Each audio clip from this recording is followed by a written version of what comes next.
It's 100% up to us to save our fruit trees. Okay, I want to talk about something that everyone can do to save our fruit trees.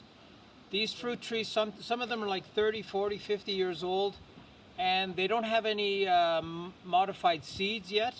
So when you get an apple from, this one here says it's from Chile. So if you get an apple like this and you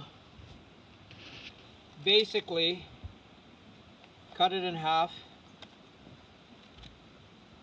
don't cut it all the way through so you don't damage the seeds. Just pull it out. And then what I do is, if you look here closely, this one is already germinating. Inside the apple is germinating.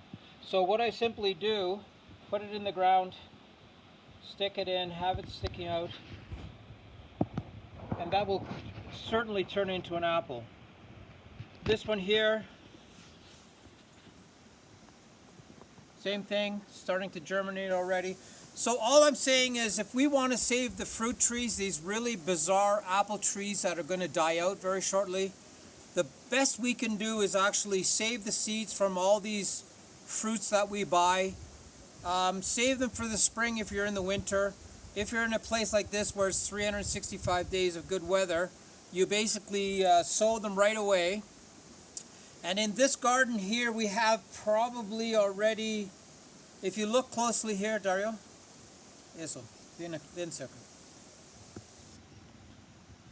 For example, here we have an apple tree that came from this. So we probably have 40 apple trees, pear trees, these type of seedlings already started. And so this idea of not throwing this out, the core, but harvesting the seeds and putting them in the ground makes a big difference, because we're saving these old fruit trees that otherwise would most likely go extinct.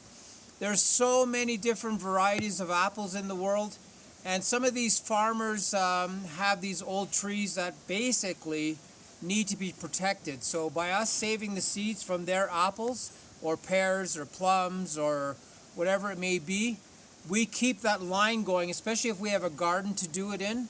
And if you don't, use the seeds on your balcony and bring it to somebody who has a good backyard, and get them to plant that apple tree or pear tree in their backyard. And that way we can keep these seeds going. If we can keep these seeds going, then these apple trees and pear trees that are very unique won't die out. You know, we always talk about animals, like, you know, bigger animals that are visible. There's so many fruit trees that are dying out, so we have to protect them 100%, because they provide us with food and all kinds of other things. So it's really important to save the seeds from everything that you buy. If you can do that, then that would make a huge difference in the world by keeping those species alive.